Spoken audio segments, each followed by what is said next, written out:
The grand hall of Valaxis Prime stretched wider than most planetary capitals. Its crystalline walls reflected the light of 1,000 stars, each one representing a world under the control of the galactic throne. Emperor Volnix sat upon his elevated seat, looking down at the assembled council members with barely concealed boredom. Another day, another petty dispute between distant colonies. He had ruled for 3 centuries, and nothing surprised him anymore. That changed when General Tharvik entered the hall. The old warrior moved slowly, his scaled skin bearing scars from 100 battles. Where other generals wore their ceremonial armor polished to perfection, Tharvik's was scorched and dented. Blood still stained the joints. The council members whispered among themselves as he approached the throne. Tharvik had been sent to explore the outer territories 3 months ago. He should not have returned for another year. Your Majesty. Tharvik's voice was rough, like stones grinding together. I bring urgent news from the frontier. Emperor Volnix leaned forward slightly. The general looked shaken, something he had never seen in the veteran commander. Speak, General. What could possibly drive you to abandon your mission? Tharvik activated a holographic display. Images flickered to life above the council floor. A small blue planet appeared, orbiting a yellow star. We discovered a new species in Sector 447. They call themselves humans. Their world is Earth. The Emperor waved his hand dismissively. Another primitive species? Why waste the Council's time with this? Because, Your Majesty, they are dangerous. Tharvik's voice carried a weight that made several council members straighten in their seats. 3 weeks ago, we encountered one of their vessels near an asteroid field rich in rare minerals. The ship was small, perhaps 1/5 the size of our cruisers. We ordered them to leave the territory. They refused. A ripple of amusement passed through the council. Such defiance from a newly discovered species was amusing, like watching a child challenge a warrior. I sent Commander Vex to force their retreat. He took 3 warships against their single vessel. Tharvik paused, his jaw tightening. Within an hour, 2 of our ships were destroyed. The 3rd barely escaped. The amusement died instantly. Silence filled the hall like a physical weight. Emperor Volnix stood from his throne, his eyes narrowing. Explain yourself, General. Are you telling this council that 3 of our warships lost to a single primitive vessel? I am telling you that these humans are unlike anything we have encountered. Tharvik changed the holographic display. Battle footage began to play. The council watched as a sleek human ship maneuvered through space with impossible precision. When the galactic warships opened fire, the human vessel didn't run. It dove straight into the attack, its shields flickering under the barrage. Then it fired back. The weapons were crude by galactic standards, but the humans used them with terrifying efficiency. They targeted weak points in the shield generators, exploited gaps in the armor plating, and maneuvered their ship in ways that should have torn it apart from the acceleration forces. When one galactic cruiser moved to ram them, the humans accelerated directly toward it, firing everything they had at a single point on the larger ship's hull. The cruiser exploded from internal damage. The second cruiser tried to flee. The humans chased it down and destroyed its engines before vanishing into the asteroid field. Stop the recording, Emperor Volnix commanded.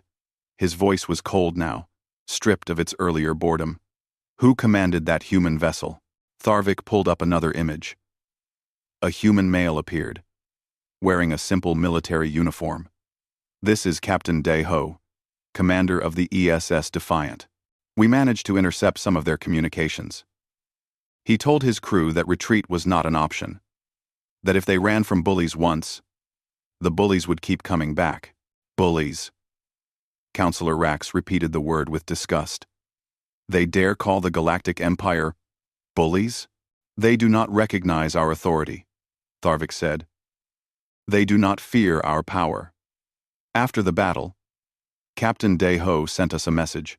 He said that the asteroid field belonged to no one, and that if we wanted it, we were welcome to try taking it again.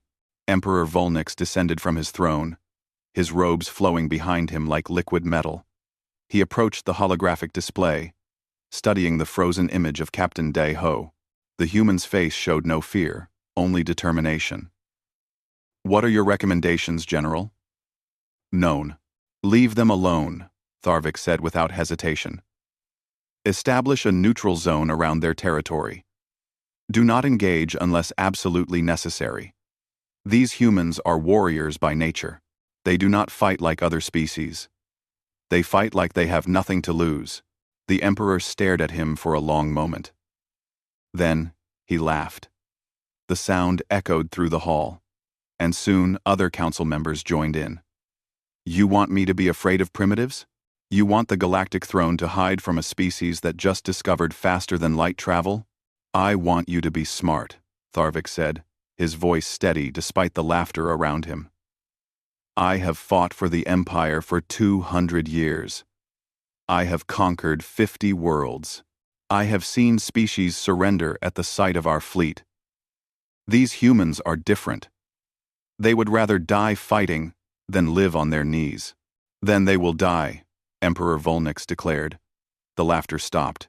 His voice filled the chamber with absolute authority. "This council will not cower from primitives. We will send a punishment fleet to Earth. We will show these humans what happens when a species defies the galactic throne. And you, General Tharvik, will lead this fleet." "Your Majesty, I strongly advise against this action. Your advice is noted and rejected." The Emperor returned to his throne. "You will take 500 warships to Earth. You will demand their surrender. We said, if they refuse, you will demonstrate the price of defiance. These humans will learn their place in the galactic order, or they will cease to exist. Those are your orders, General." Tharvik stood silently for a moment. Every instinct screamed at him to argue further, to make them understand. But he had served the Empire too long to disobey a direct command from the Emperor himself. He saluted sharply. "As you command, Your Majesty." As Tharvik left the hall, he passed by other council members who whispered and laughed about the coming subjugation of humanity. None of them had been in combat for decades. They saw this as a simple police action against an upstart species. They did not understand what Tharvik had seen in those battle recordings. The humans had been outgunned, outnumbered, and outmatched in every measurable way. They should have run. Instead, they had attacked with a ferocity that spoke of something deeper than military training. It was the desperation of a species that knew they were alone in the universe, surrounded by powers far greater than themselves. It was the fury of beings who understood that mercy was not guaranteed, that survival had to be earned through blood and fire. Tharvik had seen that same look in the eyes of cornered predators. They were the most dangerous creatures in the universe because they had nothing left to lose. As he prepared the punishment fleet for departure, General Tharvik could not shake one terrible thought. The galactic throne was about to learn a lesson that civilizations throughout history had learned the hard way. Some species should be left alone. Some fights were not worth winning, but the Emperor had made his decision. The fleet would sail to Earth, and Tharvik knew, with cold certainty, that many of those 500 ships would never return home. The warning came 3 days before the fleet arrived. Every telescope on Earth and every orbital station detected them simultaneously. 500 warships dropping out of faster-than-light travel at the edge of the solar system. The largest military force humanity had ever seen. The largest military force most species in the galaxy had ever seen. Commander Jin Woo stood in the operations center buried beneath the mountains of what used to be South Korea. Screens surrounded him, each one showing different angles of the approaching armada. His staff worked frantically, coordinating with every military installation in the solar system. 3 years ago, they had received Captain Day-Ho's report about the encounter near the asteroid field. Since then, Earth had been preparing for this moment. But nothing could truly prepare someone for the sight of 500 alien warships coming to destroy your world. "Analysis?" Jinwoo asked, his voice calm despite the chaos around him. Lieutenant Yuna pulled up tactical displays. She was young, barely 25, but she had proven herself as one of the best tactical officers in the fleet. They are maintaining a steady approach vector. Speed suggests they will reach Earth orbit in 72 hours. Energy signatures match the vessels Captain Deho encountered, but these are much larger. Capital ships, each one capable of glassing a continent. Communications from the alien fleet, another officer announced. They are broadcasting on all frequencies. The main screen flickered. A massive alien appeared. Its body covered in thick armor plates. Its eyes cold and calculating. This was Admiral Kairos, commander of the Punishment Fleet. When he spoke, translation software converted his words into dozens of human languages simultaneously. Humans of Earth, I am Admiral Kairos of the Galactic Throne. You have defied the rightful authority of the Emperor. You have destroyed Imperial vessels. You have shown contempt for the natural order of the galaxy. Therefore, the Emperor has decreed that your species will be brought into compliance. You have 24 hours to surrender unconditionally, power down all military installations, ground all spacecraft, prepare to receive occupation forces. If you comply, your species will be allowed to survive as subjects of the Empire. If you refuse, your world will serve as an example to all who would dare challenge the throne. You have 24 hours. Choose wisely. The transmission ended. Jinwoo looked around at his staff. Fear showed on many faces, but also anger, determination. They all knew what surrender would mean. Earth would become a slave world. Its people scattered across the galaxy to serve alien masters. Humanity would cease to exist as a free species. Send a response, Jinwoo said quietly. Tell them we need time to consider their offer. Ask for 48 hours instead of 24. His communications officer looked confused. Sir, are we actually considering surrender? No, Jinwoo smiled grimly. But every hour they wait for our answer is another hour we can prepare. Send the message. The alien admiral did not grant them extra time, but he also did not immediately attack. The fleet continued its slow approach, confident in its overwhelming superiority. They had no idea what awaited them. Captain Deho had returned to Earth after the first encounter. He had been promoted and given command of the ESS Defiant, now upgraded with every weapon and defense system humanity could design.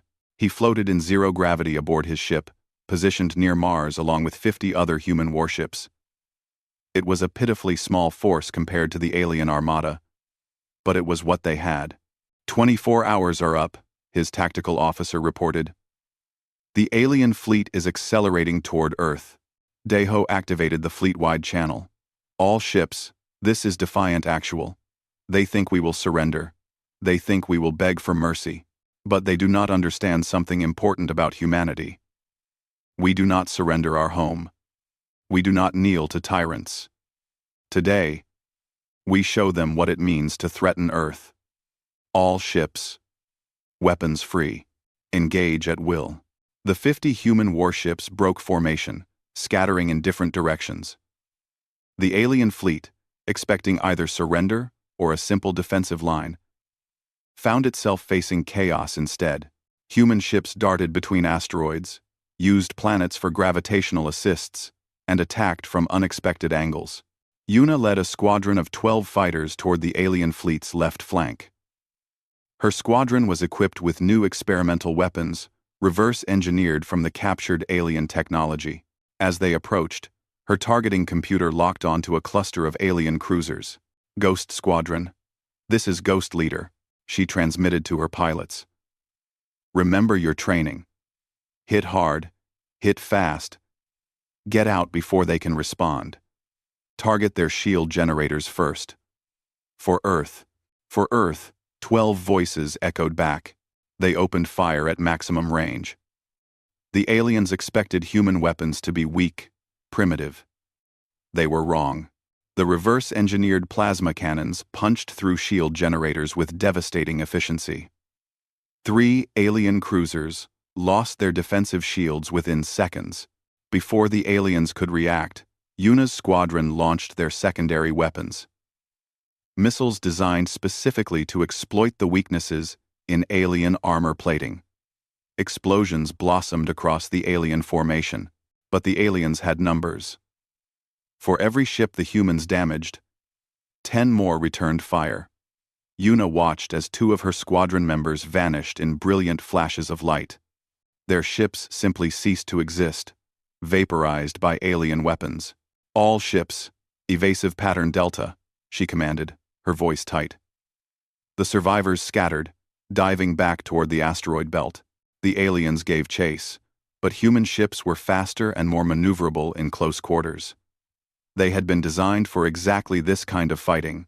Admiral Kairos watched from his flagship as the battle unfolded. This was not going as planned. The humans should have broken by now. They should be fleeing in terror. Instead, they fought with a coordination and ferocity that was causing real damage to his fleet. In the first hour of combat, he had lost 8 ships. 8, against a force 1/10 his size. General Tharvik stood beside him on the bridge. The old warrior had remained silent during the approach, but now he spoke. "Admiral, I recommend we pull back and reassess our strategy. The humans are more prepared than we anticipated." "Pull back?" Kiros turned on him, fury in his eyes. "You want me to retreat from primitives?" "Never. Send in the second wave. Crush them." Kiros Peter. 200 more warships moved forward. They formed a wall of metal and energy, advancing on the human positions. This time, the aliens did not underestimate their enemy. They fired everything they had, saturating space with deadly energy weapons. The human defense line began to collapse. Orbital platforms around Mars exploded, one by one. Human ships fought desperately, but they were being overwhelmed. Commander Jinwoo watched from his command center as casualty reports flooded in. They were losing. But they were also teaching the aliens a terrible lesson. Every human ship that died took at least 1 alien vessel with it. Sometimes 2 or 3. Captain Daeho's ship, the Defiant, had taken severe damage. Half his crew was dead. His engines were failing. But he still had weapons, and he could still steer. He looked at his remaining crew members. They knew what he was thinking. They nodded. "All power to forward shields," Daeho ordered. "Engineering, give me everything the engines have left. Helm, set course directly toward that flagship." "Sir," his tactical officer said softly, "that is a suicide run." "I know," Daeho replied. "But we are already dead. Let us make our deaths count for something. For Earth. For humanity." The Defiant accelerated toward Admiral Kiros's flagship. All weapons firing. The massive alien ship turned its weapons on the small human vessel. But Daeho had angled his approach perfectly. The flagship's own fleet was in the way, forcing Kairos to hold fire or risk hitting his own ships. Tharvik saw what was happening. Evasive maneuvers. That ship is going to ram us. But it was too late. The Defiant crashed into the flagship's side, its reactor detonating on impact. The explosion tore a massive hole in the flagship's hull, venting atmosphere and destroying critical systems. Admiral Kairos was thrown across the bridge, his armor cracking from the impact. Alarms screamed throughout the ship. "Damage report," Kairos roared. "Multiple hull breaches. Shield generators offline.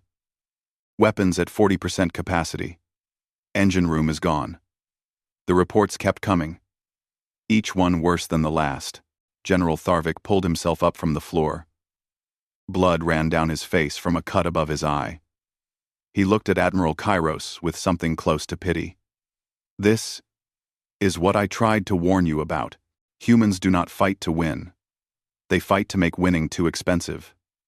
Even now, with their fleet shattered, they are still killing us." The battle raged for 3 more days. By the end, the human fleet was destroyed. Every orbital station was gone. But the galactic fleet had lost over 150 ships. 150 warships destroyed by a species that barely had faster-than-light technology. Admiral Kairos, commanding from an auxiliary bridge after the flagship was crippled, made a decision born from rage and humiliation. Target the planet. We will bombard their cities until they beg for mercy. Admiral. Tharvik stepped forward. That is a war crime. The Emperor sent us to subjugate, not to exterminate. The Emperor sent us to teach them a lesson, Kairos snarled. And I will teach them well. Begin bombardment. From orbit, the alien fleet began to rain fire upon Earth. The first bombardment struck the city of New Sydney. Plasma fire from orbit turned buildings into molten slag. Millions died in the first hour. Then the aliens moved to Tokyo, then Mumbai, then Sao Paulo. They were not targeting military installations anymore. They were targeting civilian populations, trying to break humanity's will through terror. In her bunker beneath Seoul, Commander Jinwoo watched the destruction through satellite feeds. His hands gripped the edge of the console so hard his knuckles turned white. Around him, his staff wept openly as they watched their world burn. But Jinwoo's eyes remained dry. He had moved past grief into something colder. Something harder. Status of our remaining assets? He asked quietly. Lieutenant Yuna wiped tears from her face and pulled up a tactical display.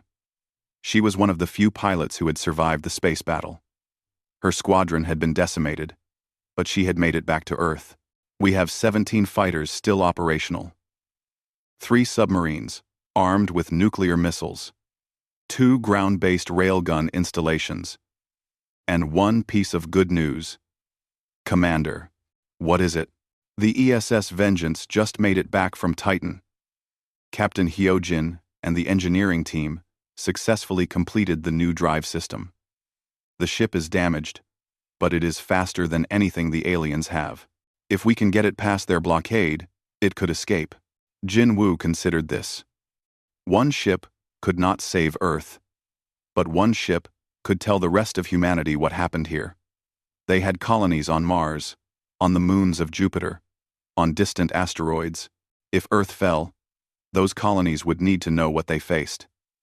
They would need to prepare for the day when they could return and reclaim their home world. Get me Captain Hyojin, Jinwoo ordered. A screen flickered to life, showing a woman in her 30s, her face smudged with engine grease. Behind her, the Vengeance's bridge was a mess of exposed wiring and jury-rigged equipment. Commander, good to hear from you. We saw the bombardment from orbit. What are your orders? Take the Vengeance and break through their blockade. Get to the outer colonies. Tell them what happened here. Tell them to prepare.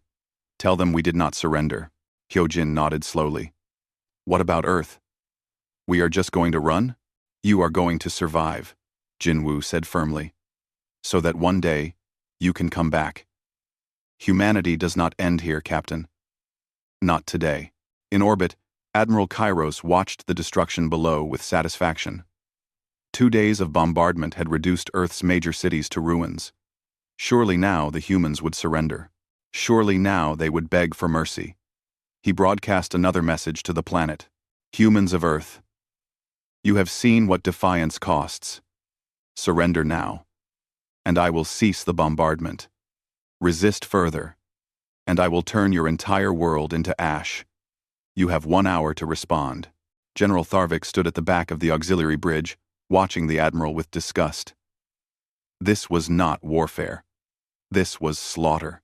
The rules of engagement clearly stated that civilian populations should be protected. But Kairos had abandoned those rules in his fury and humiliation. 300 ships lost now, to a species that barely had a space navy. The Emperor would not be pleased. The hour passed. No surrender came. Instead, something else happened. 17 human fighters launched from hidden positions around the globe. They were the last of Earth's aerospace force, and they flew directly toward the alien fleet. It was suicide, and everyone knew it. But they flew anyway. Yuna led the attack. Her fighter was old, damaged from the previous battle, and running on emergency power. But it still had weapons, and she still knew how to use them. She had grown up in Seoul, had family in the city. The bombardment had turned her home into rubble. Everyone she loved was dead. She had nothing left to lose, and everything to avenge.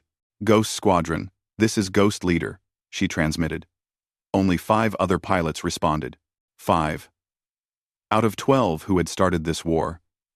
We are the last. Make it count. Target that flagship. The big one with all the battle damage. Let us finish what Captain Deho started. They screamed toward the alien fleet at full thrust. The aliens opened fire, filling space with deadly energy. The first fighter exploded before it could even reach firing range. Then the second. Yuna jinked left, rolled right, pushed her fighter to its absolute limits. Alarms screamed in her cockpit. Her shields were gone. Her hull was breaching. But she was almost there. For Earth! She screamed, launching everything she had at the flagship's damaged section. Her missiles struck the weakened hull, punching through into the interior. Secondary explosions rippled through the ship.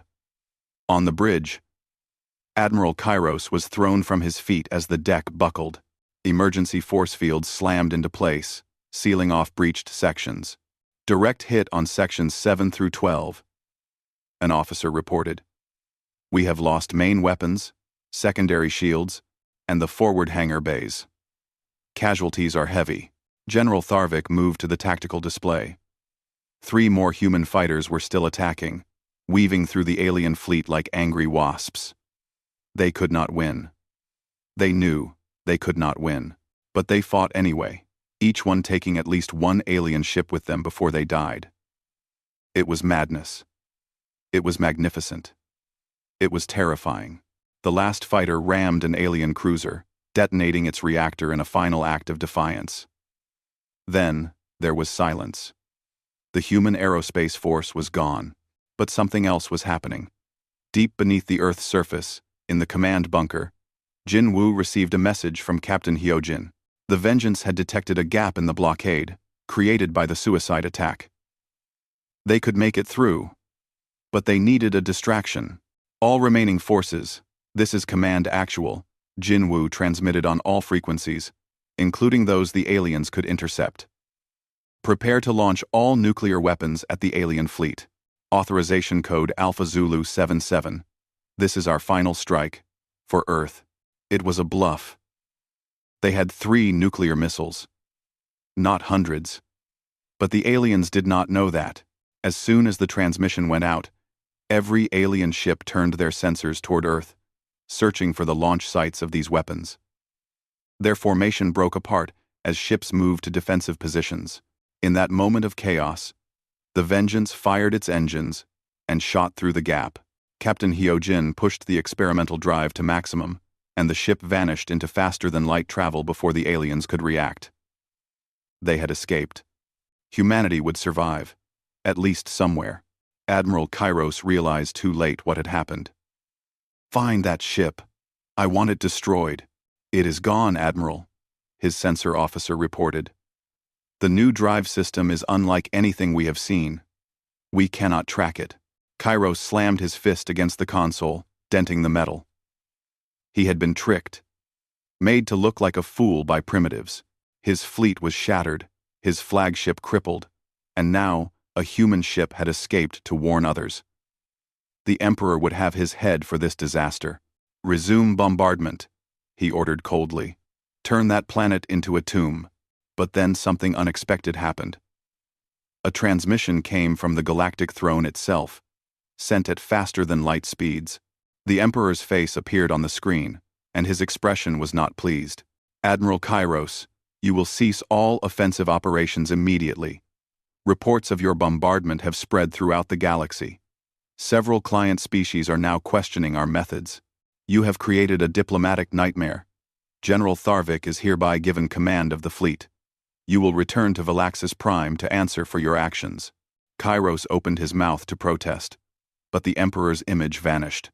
He looked around the bridge, seeing the carefully neutral expressions of his officers. They had been waiting for this, hoping for it. He had led them into a disaster. And now, he would pay the price. General Tharvik stepped forward. Admiral Kairos, You are relieved of command. Security, escort him to the brig. As Kairos was led away, Tharvik took the command chair.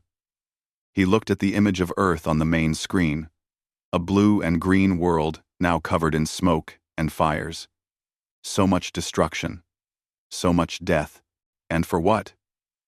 To teach a lesson to a species that would never learn to kneel?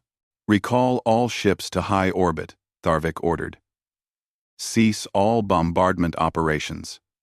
Medical teams are to prepare for emergency relief operations. Sir, an officer said hesitantly. We are going to help them? After they killed 300 of our ships? We are going to try to salvage something from this nightmare, Tharvik replied tiredly. And we are going to hope that when the humans recover from this, they remember that not all of us wanted this war. Down on Earth, in his bunker, Commander Jinwoo received word that the bombardment had stopped. He allowed himself one moment of relief before returning to work. The immediate crisis was over, but Earth was devastated. Billions were dead or dying. Cities were ruins. But humanity was still alive, still fighting.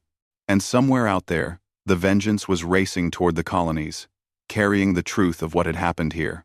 Lieutenant Yuna had died in her attack run, taking an alien ship with her. She would be remembered. They would all be remembered. This day would be seared into human memory forever. The day the Galactic Throne came to Earth and learned that some species could not be conquered. Some spirits could not be broken. Jinwoo stood and addressed his staff. Get me damage assessments from all regions. Contact any surviving government officials. We need to begin rescue operations immediately and send a message to our colonies. Tell them we survived. Tell them to prepare. Because one day, we will make them pay for what they did to our world. The war was not over. It had only just begun. 2 years had passed since the bombardment of Earth. The planet was slowly healing, its people rebuilding from the ashes. But something else had been growing in those 2 years. Something the Galactic Throne had not anticipated. Humanity had not forgiven. Humanity had not forgotten. And now, humanity was ready to strike back. The ESS Vengeance had reached the outer colonies and delivered its message. The scattered human settlements throughout the solar system united with a singular purpose. Every shipyard, every factory, every resource was dedicated to a single goal. Building a fleet. Not for defense this time, for war. Admiral Min-Soo stood on the bridge of the ESS Retribution, flagship of humanity's new war fleet. He was a career military officer who had been commanding a mining station on Titan when Earth was attacked. He had watched helplessly as his home world burned.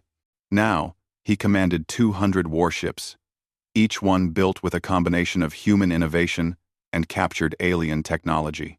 They were smaller than the galactic ships, faster, more maneuverable, and designed with one purpose in mind: revenge. All ships report ready, Admiral, his tactical officer reported. The fleet is assembled and awaiting your orders. Min-Soo looked at the holographic display showing his fleet. 200 ships, crewed by men and women who had lost everything. Behind them, hidden among the asteroids and moons of the outer solar system, were thousands of human colonies preparing for the long war ahead. They would not make the same mistake the Galactic Throne had made. They would not attack Earth directly. They would be smarter, more strategic. They would tear the Empire apart piece by piece. Transmit the orders to all ship commanders, Min-Soo said. We are not going to Valaxis Prime. We are going to hit their supply lines, their colonies, their shipping routes. We will free every world they have enslaved. We will show the galaxy that the Galactic Throne is not invincible.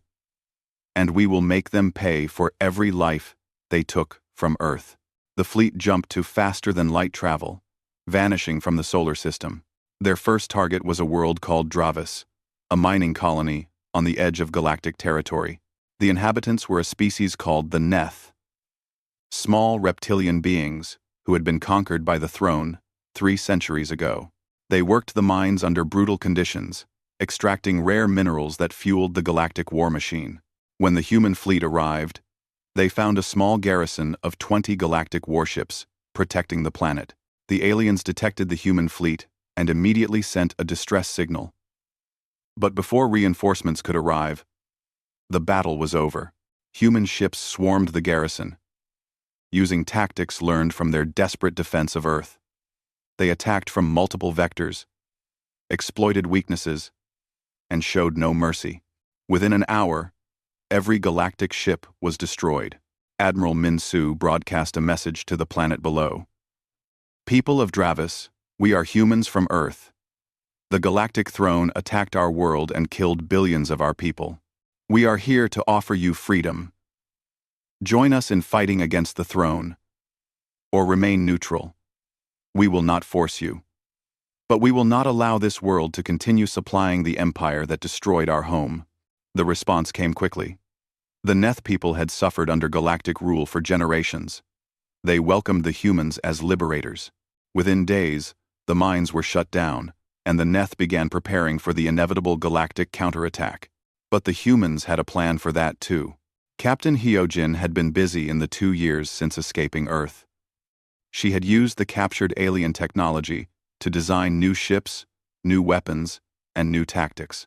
One of her innovations was a network of automated defense platforms that could be quickly deployed around a liberated world.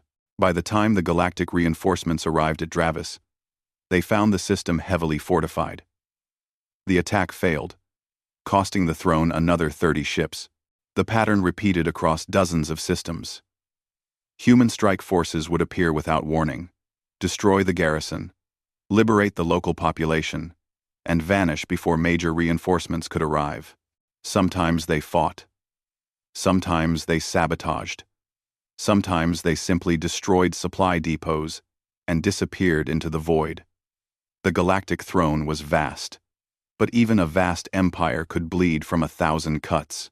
General Tharvik had been appointed Supreme Commander of the Galactic Military Forces after Admiral Kairos was executed for his failure at Earth.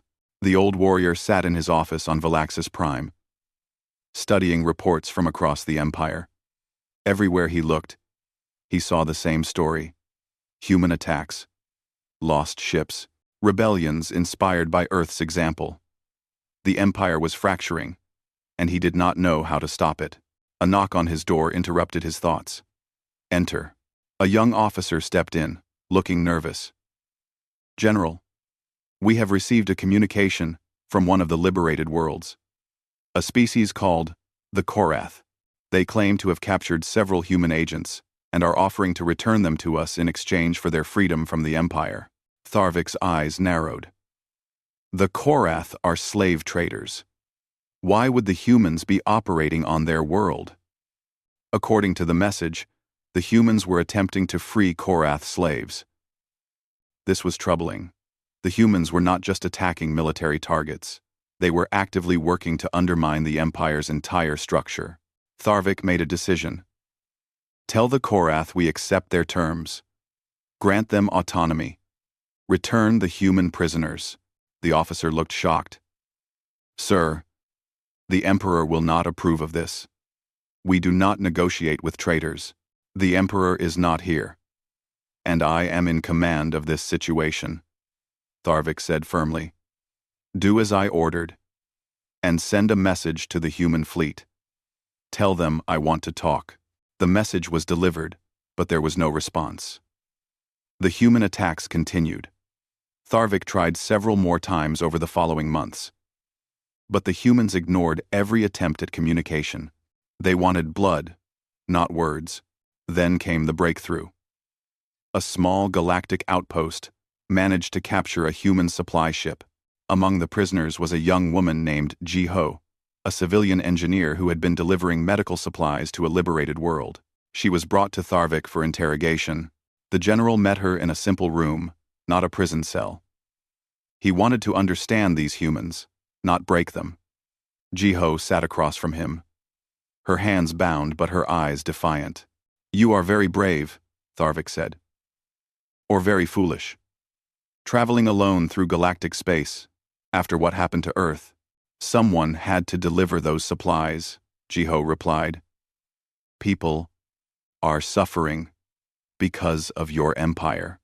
If I can help, even a few of them, it is worth the risk. Tell me, do you hate us? Do you hate me? Jiho studied him carefully. I hate what was done to my world. I hate the empire that ordered it. But you? I do not know you well enough to hate you personally. Captain Deho's report mentioned you. He said you tried to warn your emperor. You tried to stop the war. I did, Tharvik admitted. I failed. And now, millions have died because the throne refused to listen to one old soldier's warnings. Then help us now, Jiho said. You have seen what the empire does. The slavery, the oppression, the casual cruelty. Help us end it. Tharvik was silent for a long time. What she was asking was treason.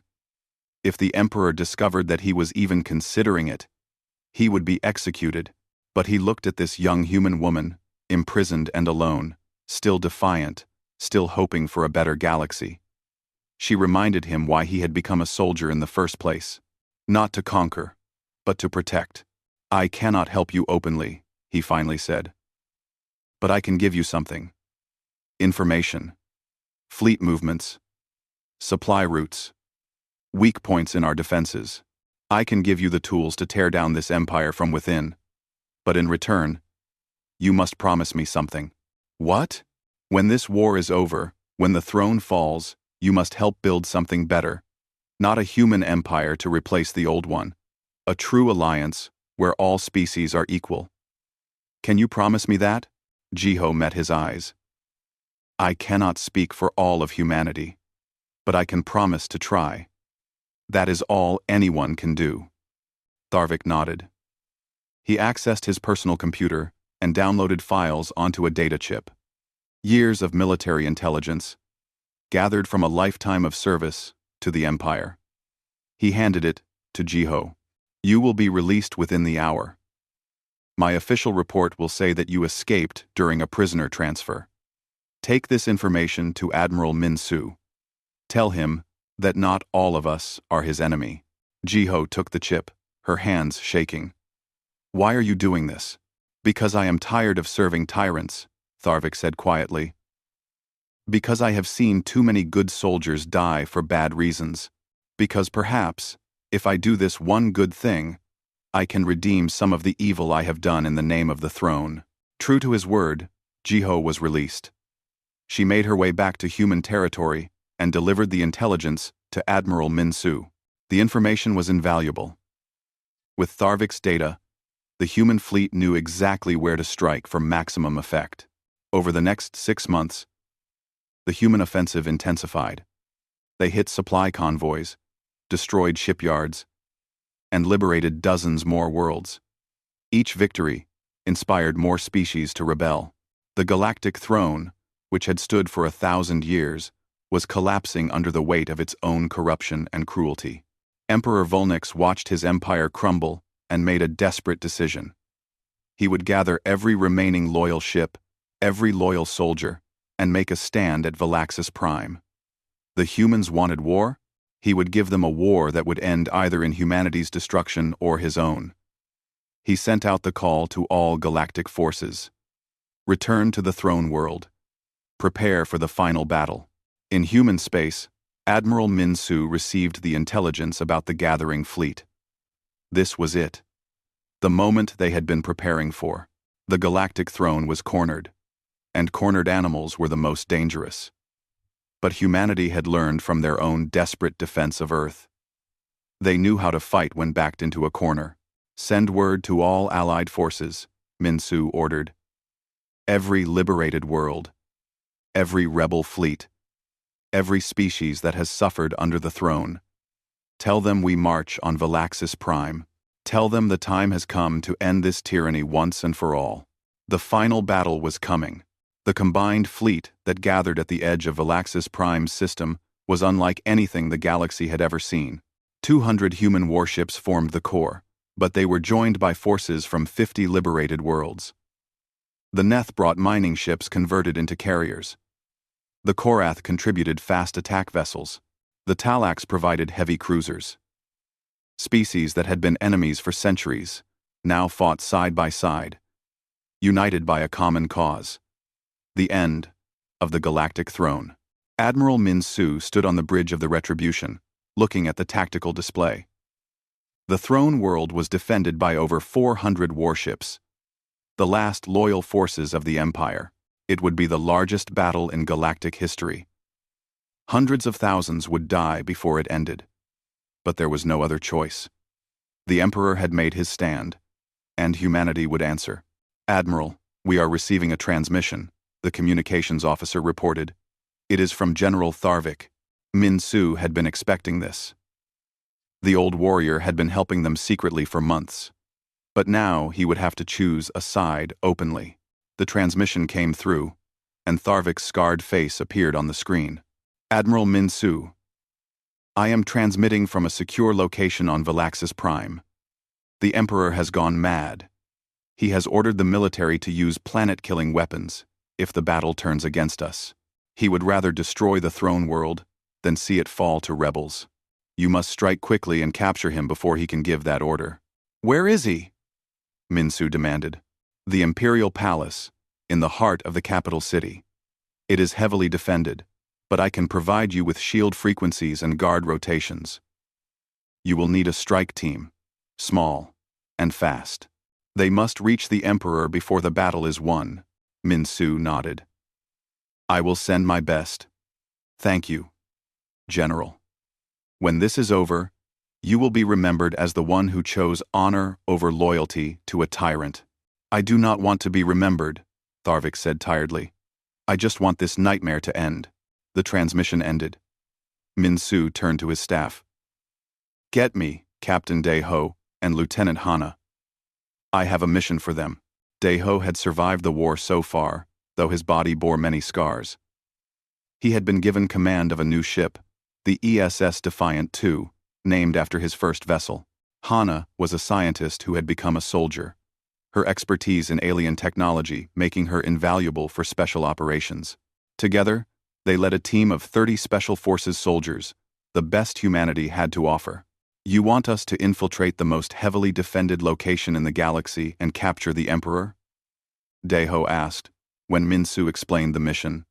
"That is suicide." Daeho: "Yes." Min Su agreed. "But if we do not, the Emperor will destroy Valaxis Prime and kill everyone on it, just to spite us. Billions of innocent civilians, including those who oppose him. We cannot allow that to happen." Daeho looked at Hana. She nodded. They had both lost too much to turn back now. "We will do it," Daeho said. "But you need to keep that fleet busy. We will need time to get in and out." "You will have it," Min Su promised. The battle began at dawn. The throne world's sun rising over a sky filled with warships. The human fleet struck first, launching fighters and missiles in a coordinated assault. The galactic defenders responded with overwhelming firepower. Space became a chaos of explosions, debris, and dying ships. On both sides, crews fought with desperate courage, knowing that this battle would decide the fate of the galaxy. While the main battle raged, Daeho's team infiltrated the planet in a captured galactic transport. Using the codes Tharvik provided, they slipped past the orbital defenses and landed in the capital city. The streets were in chaos, with civilians fleeing and loyalist soldiers trying to maintain order. The strike team moved through back alleys and maintenance tunnels, guided by Hana's knowledge of galactic architecture. "We have 30 minutes before the palace goes into full lockdown," Hana warned. "After that, nothing gets in or out without the Emperor's authorization." They moved fast, neutralizing guards silently and avoiding larger patrols. The palace loomed ahead, a massive structure of crystal and metal that had stood for 1,000 years. Inside, Emperor Volnix watched the battle on holographic displays. His face twisted with rage as he saw his fleet slowly being pushed back. Everything his ancestors had built. He would not let them have their victory. Prepare the final solution. He ordered his personal guard. If I cannot rule this galaxy, no one will. His advisors protested, but the Emperor silenced them with a gesture. He had made his decision. The throne world would burn, and everyone on it would die. It was better than surrender. Better than seeing humans and their rebel allies standing in this very palace, celebrating their victory over his corpse. Daeho's team reached the palace entrance. The guards were alert, heavily armed, and fanatically loyal to the Emperor. There would be no sneaking past them. Daeho looked at his team. They knew what to do. They had trained for this, fought for this, lost friends and family for this. Now, they would finish it. For Earth, Daeho said quietly. His team echoed the words. They attacked. The firefight was brutal and quick. The guards were well trained, but the human soldiers fought with the desperation of those who had nothing left to lose. Hana used shaped charges to breach the palace doors. They pushed inside, fighting through corridors filled with luxury and art, looted from 100 conquered worlds. Each room was a reminder of the Empire's cruelty, the suffering it had caused.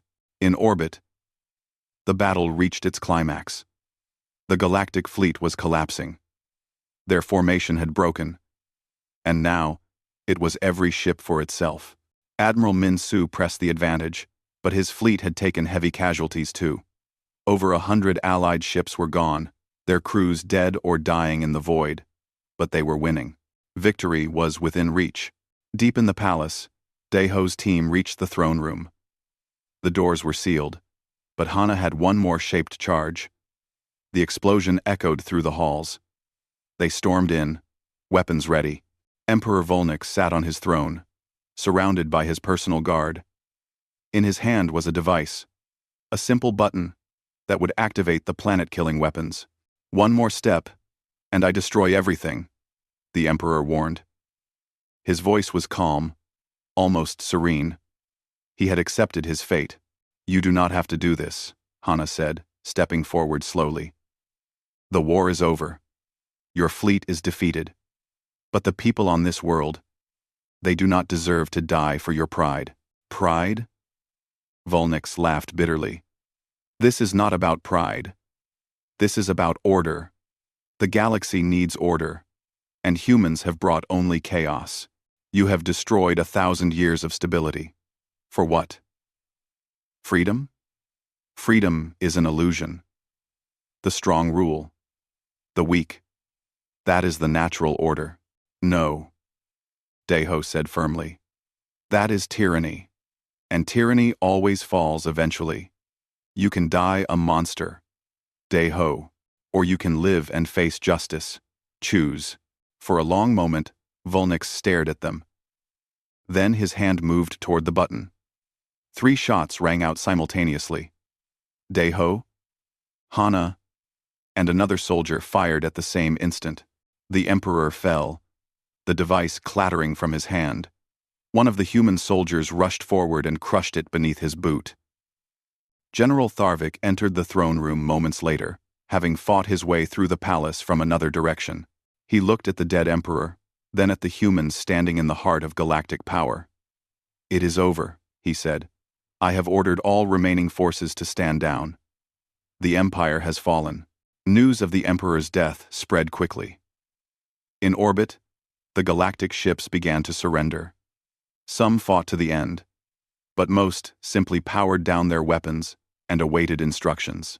The battle ended not with a final explosion, but with exhausted silence. Both sides had paid a terrible price. The orbital space around Valaxis Prime was a graveyard of ships and bodies.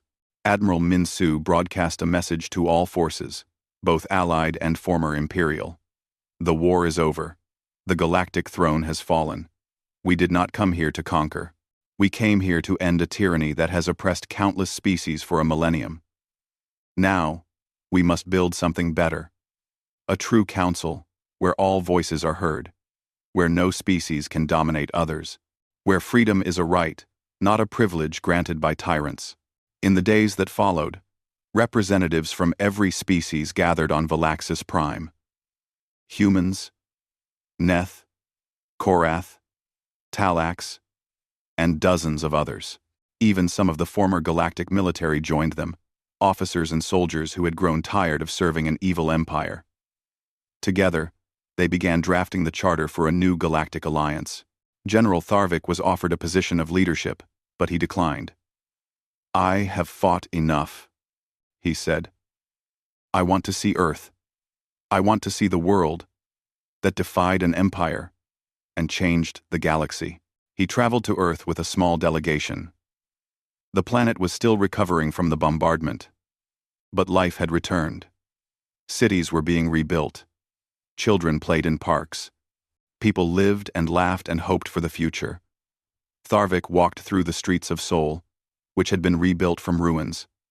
Humans recognized him, the alien general who had tried to stop the war. Some thanked him. Some still hated him. He accepted both, with quiet dignity. He met with Commander Jin Woo, now promoted to general and serving as Earth's representative to the new Galactic Alliance. They stood together on a hill overlooking the city, watching the sunset. "Do you think it will last?" Tharvik asked. "This new alliance? Or will it become just another empire in time?" "I do not know," Jin Woo admitted. "But we have to try. We have to believe that people can learn from the past, that they can choose to be better. If we do not believe that, then all of this was for nothing." Tharvik nodded. "You know, when I first encountered humans, I thought you were dangerous because you did not fear death. I was wrong. You are dangerous because you refuse to accept injustice. You would rather die fighting than live on your knees. That is a power no empire can defeat. We learned that from others," Jinwoo said. "Every species that rebelled against the throne. Every person who chose freedom over safety. We just helped finish what was already starting. Change was coming. We were just the spark that lit the fire." As the sun set over Earth, casting long shadows across the rebuilt city, both warriors found a moment of peace. The war had cost millions of lives. Entire fleets had been destroyed. Worlds had burned. But out of that tragedy, something new had been born. A galaxy where species could choose their own path. Where freedom was not granted by the powerful, but claimed by the brave. Admiral Min-Su eventually retired from military service and became the first human ambassador to the Galactic Alliance. Captain Daeho returned to space exploration, this time as a peaceful envoy rather than a warrior. Lieutenant Hana led the effort to share human and alien technology, advancing science for all species. Jiho became a voice for peaceful cooperation, traveling the galaxy and telling the story of what had happened, ensuring future generations would remember the cost of tyranny. And on Earth, in every city, in every home, people told the story of the war. They told their children about the day aliens came to conquer humanity, and how humanity refused to surrender. They spoke of the heroes who died defending their world, and the allies who joined their cause. They remembered General Tharvik, the alien who chose honor over orders. They honored all those who had fallen, on both sides, victims of a war that should never have happened. The phrase, "leave humanity alone," became more than a warning. It became a reminder that some species could not be conquered, that freedom was worth fighting for, that even the mightiest empire could fall if it forgot that all beings deserved dignity and choice. The galaxy was not perfect. There were still conflicts, still disagreements, still challenges to overcome, but it was better than it had been. The strong no longer ruled the weak, simply because they could. And that, perhaps, was the greatest victory of all. Not that humanity won the war, but that everyone won the peace that followed. General Tharvik spent his final years on Earth, writing a military history of the war. His book became required reading at the Galactic Military Academy. Its final words were simple but profound. "I pleaded with them to leave humanity alone. They refused to listen. They paid the price. Learn from our mistake. Some fights are not worth winning. Some species should be approached with respect, not conquest. And above all, remember that the greatest warriors are not those who win every battle, but those who know when not to fight at all. The new galaxy remembered, and it was better for it.